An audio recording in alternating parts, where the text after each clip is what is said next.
La semaine dernière, nous avons regardé 1 Corinthiens 8 et je m'étais permis de résumer ce chapitre en une phrase. C'est vrai, nous sommes libres, mais cette liberté peut être un problème pour mon prochain, peut blesser mon prochain. Alors, limitons notre liberté par amour.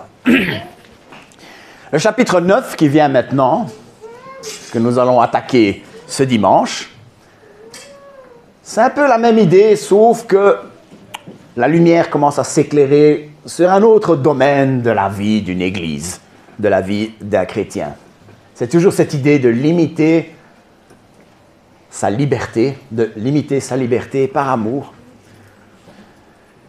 Seulement dans le précédent, c'était par amour pour un frère qui risque de trébucher. Et dans celui de cette semaine, c'est par amour pour quelqu'un qui doit entendre l'Évangile. J'ai intitulé la prédication de ce jour « Être un serviteur de l'Évangile ». Et ça va être différent pour moi que ça va être différent pour chacun d'entre vous. Mais nous sommes tous, moi je suis de l'avis que chacun d'entre nous, nous sommes appelés à un niveau ou à un autre, à être serviteurs de l'Évangile. Et la manière que je vais aborder ce chapitre, je ne vais pas prendre le temps de lire tout le chapitre. Je vais utiliser une nouvelle forme de prédication, c'est celle par section. Comme le chapitre est assez long, je vais chaque fois lire une section et réfléchir et expliquer un peu ce que le Seigneur m'a mis sur le cœur par rapport à chaque section. Nous commençons donc par 1 Corinthiens 9, les versets 1 à 3. « Ne suis-je pas libre? Ne suis-je pas apôtre? N'ai-je pas vu Jésus notre Seigneur? N'êtes-vous pas mon œuvre dans le Seigneur? Si pour d'autres je ne suis pas apôtre, je le suis au moins pour vous. Car vous êtes le sceau de mon apostolat dans le Seigneur. C'est là ma défense contre ceux qui me font un procès. » Avec ces 3 premiers versets, il va falloir que je parle de quelque chose. En général, on dit, ce genre de sujet-là, il faut le garder pour les études bibliques. Ce n'est pas vraiment le genre de sujet qu'on utilise dans un sermon. J'ai envie d'être rebelle aujourd'hui. Voilà, je me conforme en portant la cravate. Et je vais me rebeller en faisant un petit amalgame entre enseignement théologique et sermon. Parce qu'il y a une question qui souvent fait l'objet de beaucoup de débats. C'est la question, c'est quoi un apôtre? Et puis la deuxième question, est-ce que Paul était un apôtre? Les avis, il y en a 4. Le premier, c'est comme quoi, aujourd'hui, on a encore des apôtres. Je vous ai parlé d'un pasteur, j'ai été dans son bureau, il avait son diplôme d'apôtre sur le mur. Puis il y en a d'autres, il y a un deuxième avis comme quoi il n'y a que 12 apôtres, en tout cas les apôtres de Jésus-Christ, il y en a 12, et puis il y a l'apôtre dans un autre sens, parce qu'apostolos ça veut juste dire être envoyé, donc envoyé par Dieu. Puis la troisième théorie, c'est comme quoi les 12 apôtres de Jésus-Christ, c'était les 11, ils étaient 12, mais Judas est tombé. Et ils ont engagé un dénommé Matthias pour être le 12e. Puis il y a une 4e théorie comme quoi le choix de Matthias aurait été une erreur et qu'en fait ça aurait dû être Paul. Personnel, moi je suis de l'avis qu'il y a 2 types d'avis, donc c'est le 2 et le 3 moi. Donc il y a les 12 apôtres de Christ et puis il y a apôtre dans un autre sens d'être envoyé par Dieu. Et puis, il y a aussi, je pense que l'apôtre, Matthias faisait partie des 12 dont on parle, les apôtres de Christ. Paul était apôtre dans un autre sens, et on va le voir aujourd'hui dans 1 Corinthiens 9. Il faut juste savoir qu'il y avait 12 apôtres, et à propos de ces 12, pourquoi est-ce que je dis qu'il fallait qu'il n'y en ait que 12 ? Matthieu 19, 28.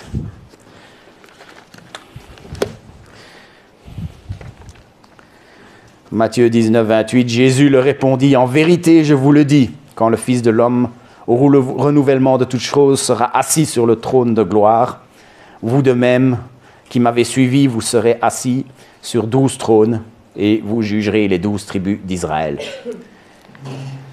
Ce qui veut dire que les 12 apôtres de Jésus-Christ auront un rôle bien particulier dans le millénium, auront un rôle bien particulier à la fin des temps, où ils auront cette place sur un trône pour juger. On parle aussi d'eux comme étant le fondement, dans Éphésiens 2, 20.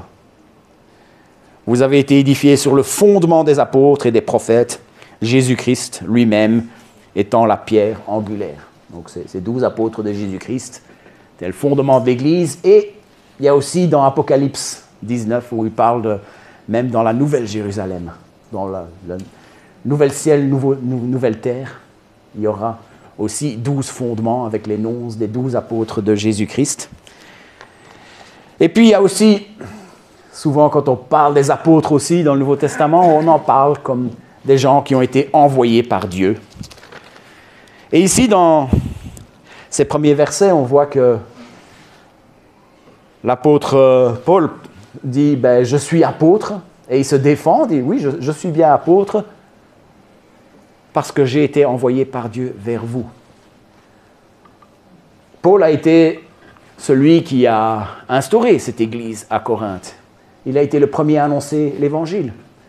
Paul a été envoyé par Dieu et par son œuvre, il y avait maintenant des chrétiens à Corinthe. Il y avait maintenant une église à Corinthe, une église avec pas mal de difficultés, mais des croyants tout de même. Et il se défend pour dire vous êtes le sceau de mon apostolat. Dans un billet, il faut vraiment regarder de près. Mais dans tous les billets en euros, il y a un sceau qui authentifie le billet. C'est une petite barre qui traverse le billet. Il paraît, moi je n'ai pas des assez bons yeux, il faut qu'il y ait écrit euro en tout petit sur la barre. Et elle est imprimée dans l'épaisseur de la feuille. C'est ce qui authentifie le billet. Et Paul dit, vous les chrétiens à Corinthe, vous authentifiez le fait que que c'est Dieu qui m'a envoyé. Je suis apôtre. Dieu m'a envoyé vers vous. Je pense qu'il faut juste être un peu prudent quand on applique ça aujourd'hui. Il y a des serviteurs de la parole fidèles qui parfois ne voient pas d'authentification de leur ministère, mais c'est tout simplement parce que Dieu agit souvent sans qu'on le voie. Et puis dans l'autre sens, le simple fait de mener des gens à Christ ne veut pas dire que tout ce que cette personne dit et fait est forcément juste. Par contre, nous autres, vouloir des gens qui viennent à Christ parce que Dieu nous envoie vers eux, c'est quelque chose que nous pouvons désirer. Vouloir des gens qui viennent à Christ parce que Dieu nous a envoyés vers eux, c'est quelque chose pour lequel nous pouvons prier à notre Dieu. Désirer des gens qui viennent à Christ parce que Dieu nous envoie vers eux, c'est quelque chose que si jamais Dieu nous le donne, nous devons quand même dire « À toi la gloire », parce que c'est sa grâce qui agit avec puissance quand quelqu'un se tourne vers Christ. À partir du verset 4,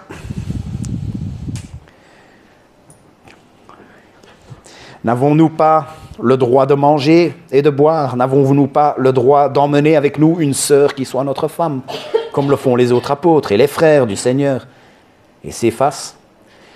Ou bien est-ce moi seul et Barnabas qui n'avons pas le droit de ne pas travailler? Qui donc sert jamais dans une armée à ses propres frais?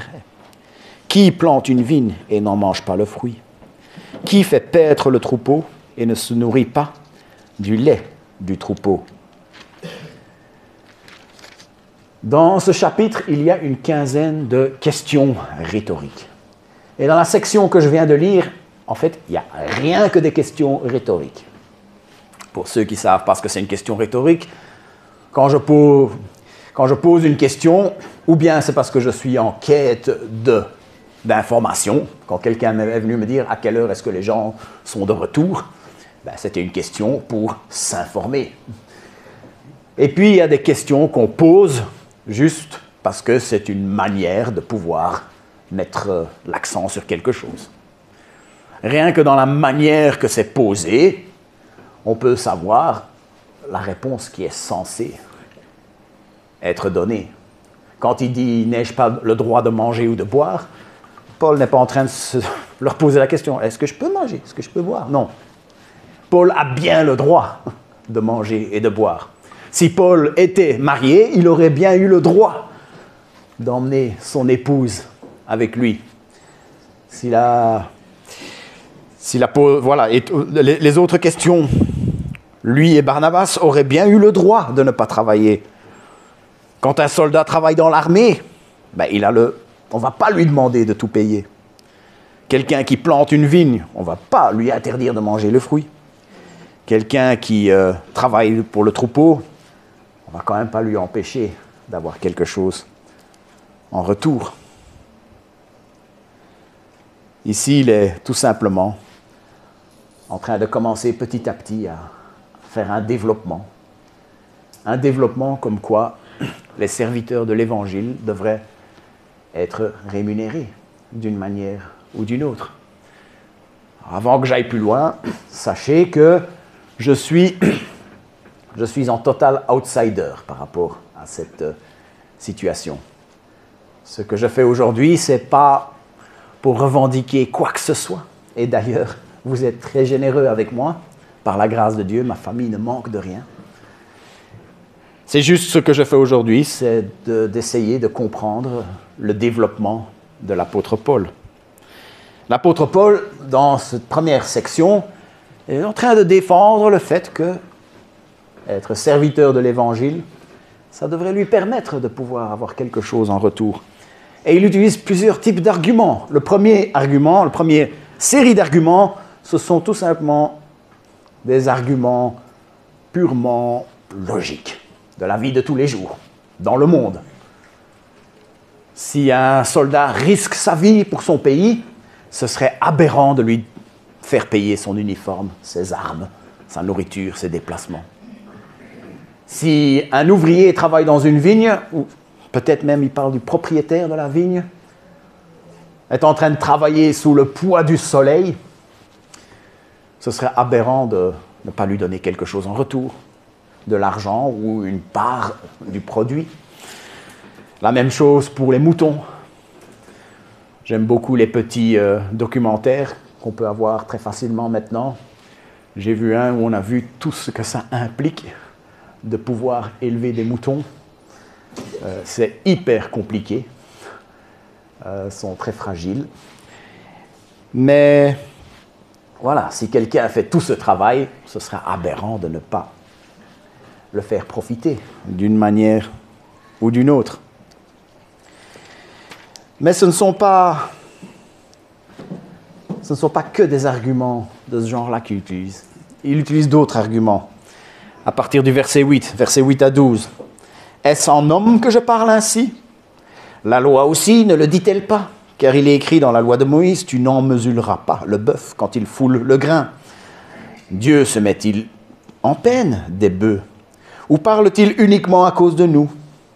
Mais oui, c'est à cause de nous que cela fut écrit.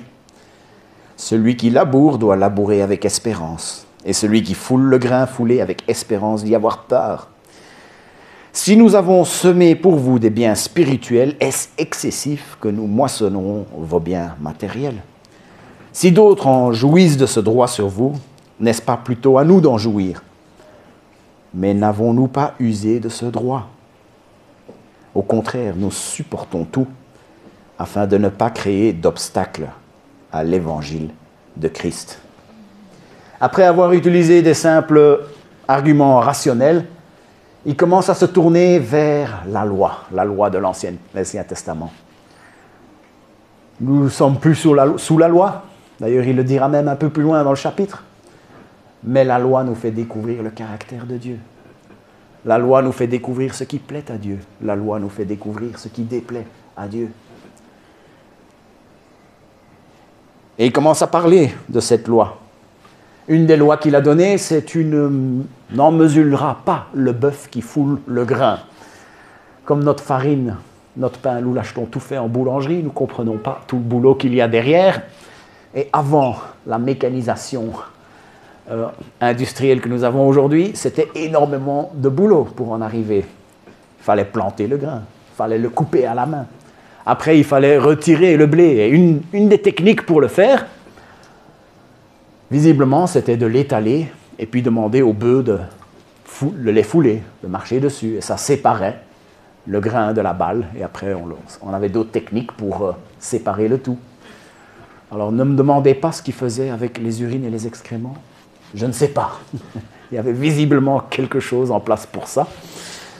Mais je ne connais pas l'agriculture de l'Antiquité assez pour pouvoir répondre à cette question. Mais n'empêche que ce serait cruel de demander au bœuf de faire tout le travail et puis de lui mettre une muselière pour qu'il ne puisse pas en tirer quelque chose, ne fût-ce rien qu'un peu.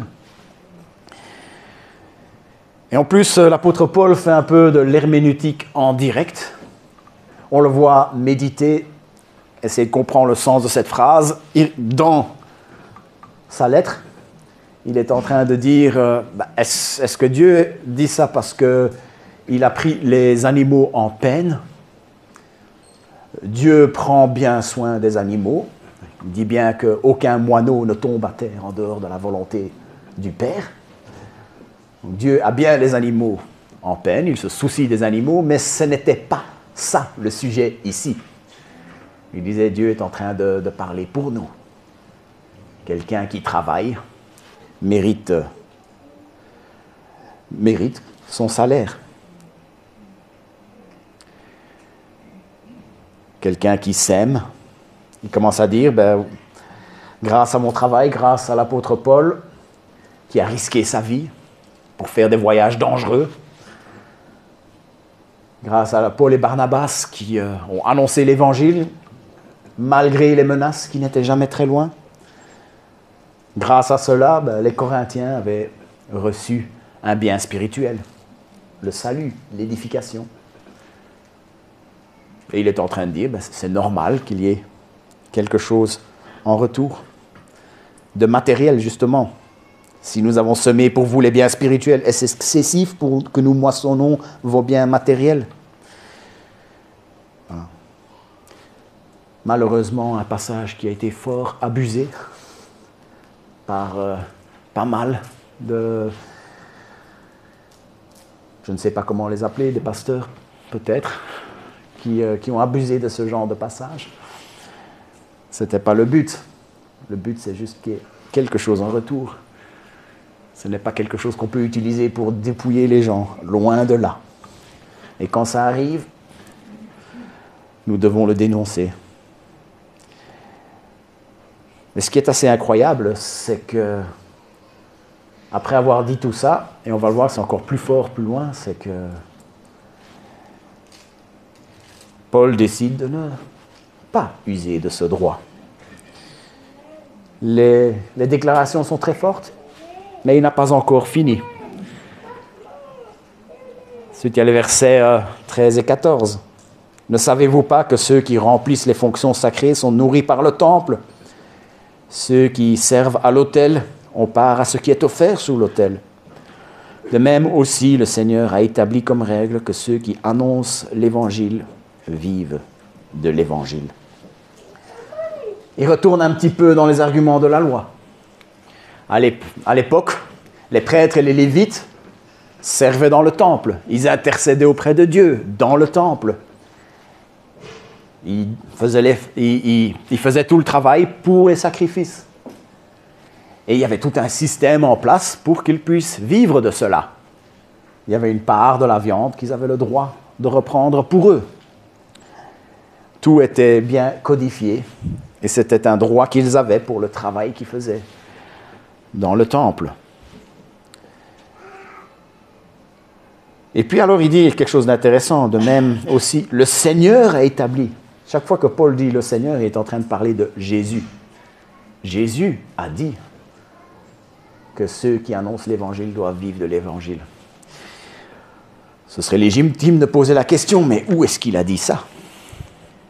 En Luc 10, versets 4 à 7. Ne portez ni bourse, ni sac, ni sandales. Ne saluez personne en chemin. La prochaine fois que quelqu'un vous dit pas bonjour, c'est peut-être parce qu'il a lu Luc 10, 4. Pas toujours ça. Hein? Luc dit, dans quelque maison que vous entriez, dites d'abord que la paix soit sur cette maison. Et s'il se trouve là un enfant de paix, votre paix reposera sur lui. Sinon, elle reviendra à vous. Demeurez dans cette maison-là, mangez et buvez ce qu'il s'y trouve, car l'ouvrier mérite son salaire. Paul est juste en train de répéter ce que Jésus a dit. Donc il a donné des arguments rationnels, il a donné des arguments tirés de la loi, et il a donné des arguments tirés de l'enseignement de Jésus. Et ce qui est assez extraordinaire, c'est que après, malgré tout cela, il commence à dire autre chose, à partir du verset 15. Pour moi, je n'ai usé d'aucun de ces droits. Je n'écris pas ainsi pour qu'il me soit attribué, car j'aimerais mieux mourir. Personne ne m'enlèvera ce sujet de gloire.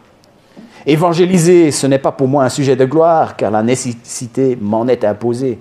Malheur à moi si je n'évangélise pas. Si je le fais de bon gré, j'en ai la récompense, mais si je le fais malgré moi, c'est une charge qui m'est confiée. Quelle est donc ma récompense? C'est en évangélisation d'annoncer gratuitement l'Évangile sans utiliser du droit que l'Évangile me donne.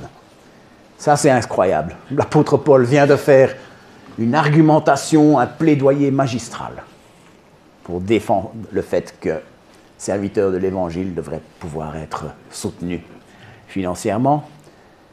Il l'a fait de manière rationnelle, par la loi, il l'a fait par les enseignements de Jésus. À mon avis, il a dû en clouer le bec de plus d'un. Mais après cela, il dit, pas pour moi. J'ai connu un pasteur, un collègue, qui démarrait dans le ministère. Il est arrivé dans une église et puis la question de la rémunération est arrivée lors d'une réunion et quelqu'un s'est levé et a dit « Paul a fait des tentes, débrouille-toi ». Alors ça sonne biblique, n'est-ce pas? Mais ce n'est pas tenir compte de toute la Bible. Parce que l'apôtre Paul, oui, c'est vrai. Pendant un temps, c'est ce qu'il a fait. Pendant un temps, c'était la nécessité. Parfois, il travaillait, il fabriquait des tentes, il les vendait. Et c'est comme ça qu'il avait tout ce qu'il fallait pour remplir tous ses besoins. Il y a deux raisons de le faire. Parfois, c'était parce qu'il n'y avait pas le choix. Il n'y avait pas d'autres revenus. Il fallait bien trouver une source de revenus. Mais parfois, il le faisait volontairement. Il aurait pu demander de l'argent ailleurs. Mais volontairement, il s'est rendu compte que s'il demandait, ça allait poser un problème. C'était une liberté qu'il avait, qu'il était prêt à limiter. D'ailleurs, il est en train de mettre en pratique ce qu'il avait prêché dans le chapitre précédent. Il avait dit, c'est vrai, je suis libre, mais cette liberté peut faire du mal à mon prochain. Alors, limitons cette liberté par amour de ce prochain.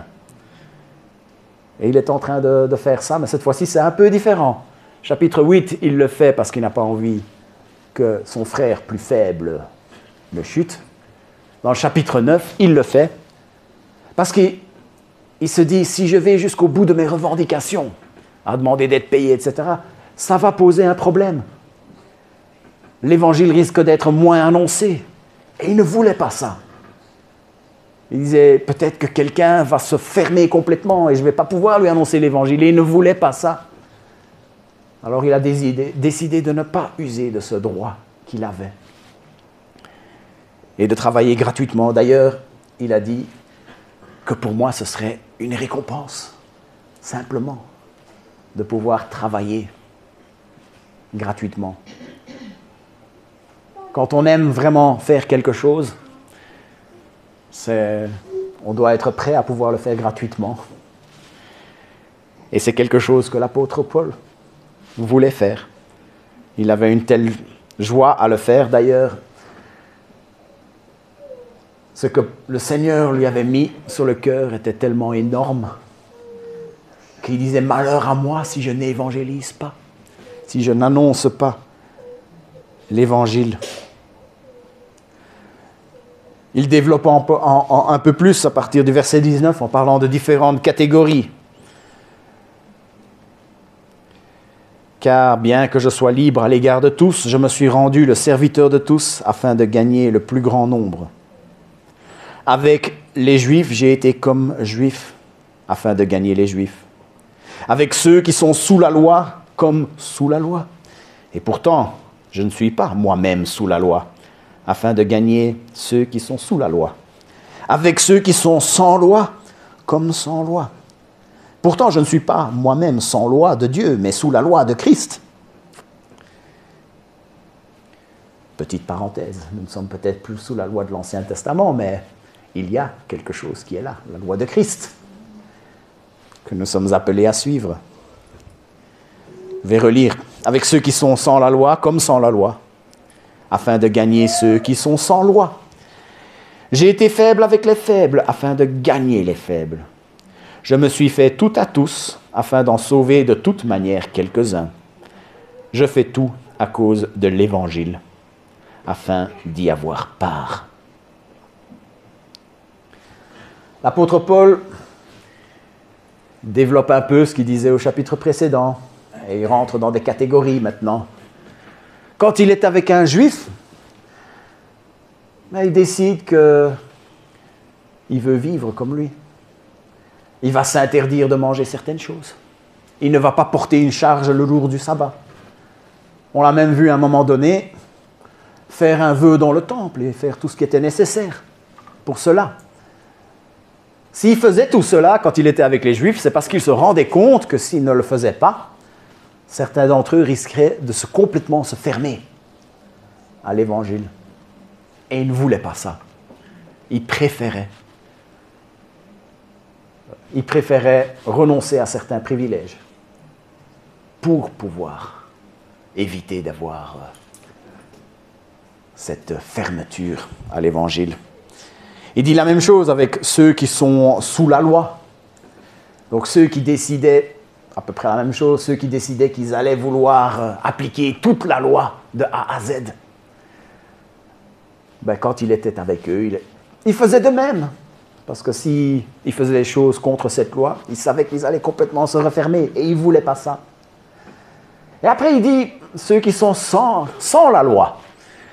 Donc, ce n'est pas le Far West sans foi lillois. Non, ce sont ceux qui avaient bien intégré le fait que, voilà, nous sommes sauvés par la grâce, nous ne sommes pas sauvés par les œuvres. Ceux qui avaient bien compris ça et qui s'autorisaient certaines libertés, qui allaient manger la viande qui était vendue après avoir été sacrifiée dans le temple, parce qu'ils se disaient, oui, les faux dieux auxquels ils ont été annoncés n'existent pas. Certaines personnes ressentaient cette liberté, et Paul, quand il était avec eux, il vivait cette liberté. Ça pouvait peut-être prendre la forme d'un repas. Quand il était invité, il n'allait pas poser la question « Oui, ce steak, il vient d'où ?» etc. Non, il voulait simplement profiter du moment convivial pour pouvoir gagner de toute façon quelques-uns. C'est les mots qu'il utilise. Et puis il dit avec les faibles, j'ai été comme faible. Et là, il utilise encore une fois le mot faible dans le même sens qu'il utilise au chapitre précédent. Ce sont les gens qui n'avaient pas bien intégré cette liberté, qui n'arrivaient pas à dissocier le morceau de viande qui était dans l'assiette avec tout ce qui se passait dans le temple, avec cet animal. Et eux, Le mot qu'il utilise, c'est faible, mais ce n'est pas dans le sens péjoratif. Ce n'est pas pour les critiquer, ce n'est pas pour les diminuer. Justement, il décide de vivre comme eux, pour éviter qu'il y ait une fermeture à l'Évangile. Il fait ça, tout ça, par amour. Cette liberté, il l'a, il aurait pu le demander, mais il ne voulait pas faire d'obstacle à l'Évangile. Il termine par une métaphore qui sort des jeux isthmiques. Ne savez-vous pas que ceux qui courent dans le stade courent tous, mais qu'un seul reçoit le prix? Courez de manière à l'obtenir. Tout lutteur s'impose toute espèce d'abstinence. Eux pour recevoir une couronne corruptible, nous pour une couronne incorruptible. Moi donc je ne cours, mais non pas à l'aventure. Je donne des coups de poing, mais non pas pour battre l'air. Au contraire, je traite durement mon corps, et je le tiens assujetti, de peur qu'après avoir prêché aux autres, d'être moi-même disqualifié. Olympe, j'ai été voir sur Google Maps, était à peu près à 200 km de là. On va dire, c'est pas loin, mais pour eux, ça devait être tout un fameux voyage pour y aller. Donc les Jeux olympiques n'étaient pas trop loin, mais il y avait à Corinthe aussi ce qu'on appelait les Jeux isthmiques. Donc c'était des jeux un peu moins connus, mais qui étaient pourtant très importants, et les athlètes venaient parfois de très loin pour pouvoir y participer. Ces athlètes avaient un régime de préparation assez énorme. Les entraînements étaient très, très ardus. D'ailleurs, les professeurs d'éducation physique nous disent que les entraînements qu'on leur faisait faire n'étaient pas très optimales parce qu'on ne leur permettait pas de temps de récupération, que s'ils avaient fait moins d'entraînement, ils auraient été plus performants, mais peu importe. Ils devaient s'imposer toute cette rigueur physique. Et puis, il y avait aussi un régime très strict à suivre. Et quand on était athlète pour un de ces jeux, il y avait cette petite couronne, c'était une couronne de laurier qui fanait très très vite, mais ils voulaient la gagner, il y en avait qu'un. Et tous couraient pour le recevoir, et tous s'imposaient toute cette rigueur pour espérer la gagner. Il n'était pas question de se lever le matin et dire « Oh, aujourd'hui je ne le sens pas, je n'ai pas envie ». Il n'était pas question de se goinfrer de viande grasse et de ne plus savoir courir ou plus savoir lutter. Il n'était pas question de faire la fête jusque pas d'heure pour être complètement crevé le lendemain. Non, il y avait toute cette rigueur. Et d'ailleurs, s'ils ne s'y attachaient pas, ils pouvaient être disqualifiés dès l'entrée. On ne les laissait même pas commencer la course, ou commencer la compétition, ou le javelot, etc.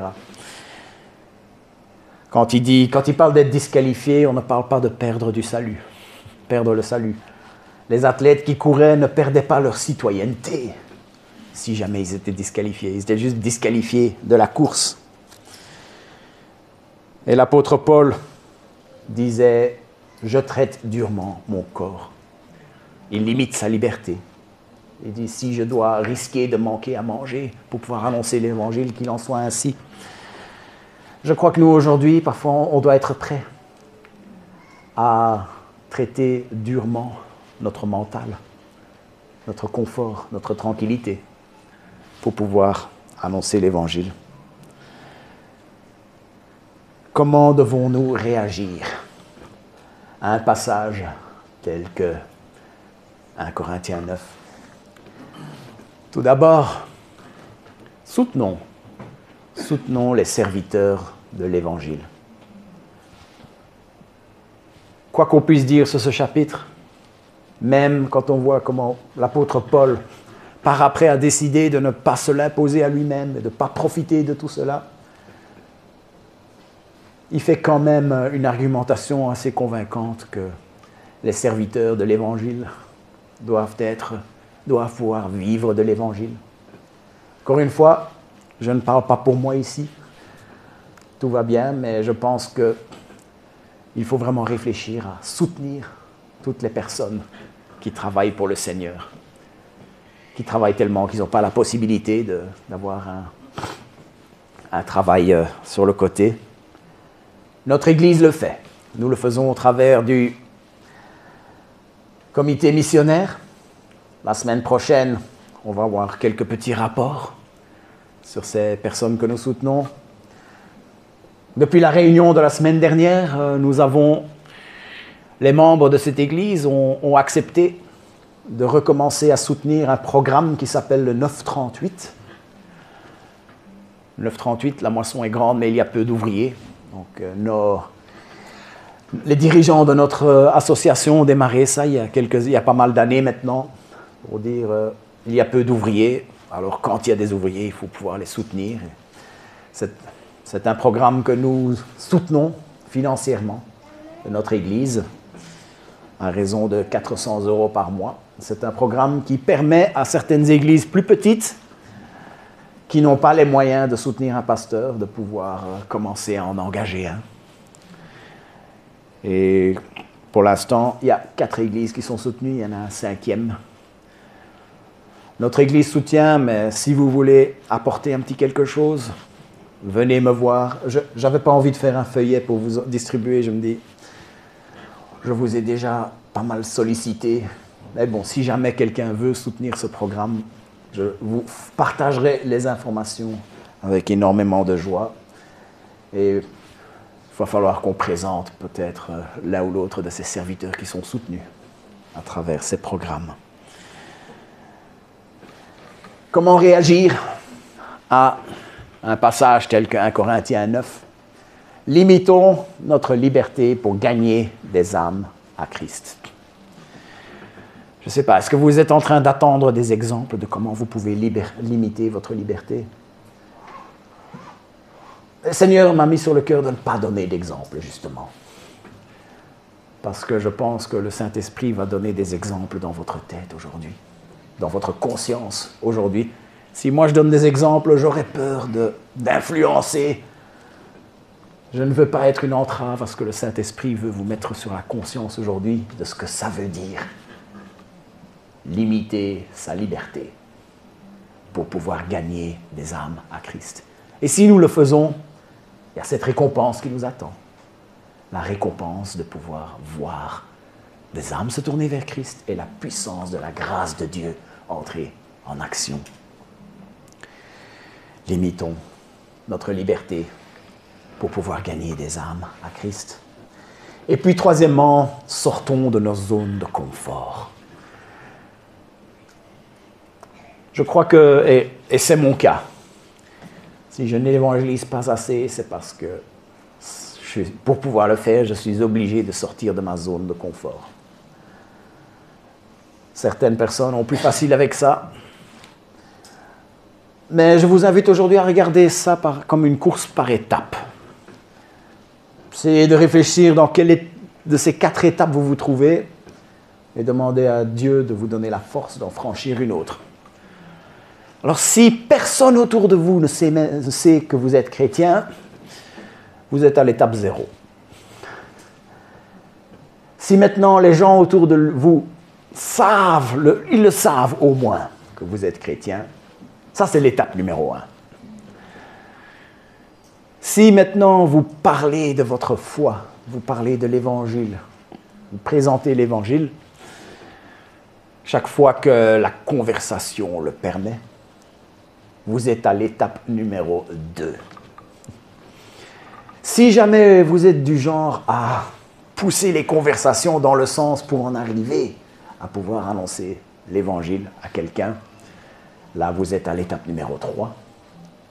Et si vous êtes capable de pouvoir aborder un inconnu dans le train, dans la rue, dans la file au Aldi, je ne sais pas, et de pouvoir commencer à parler de l'évangile, là vous êtes à l'étape numéro 4. Je vous invite à méditer là-dessus et à demander au Seigneur de vous guider. Sortons de nos zones de confort pour gagner des âmes à Christ.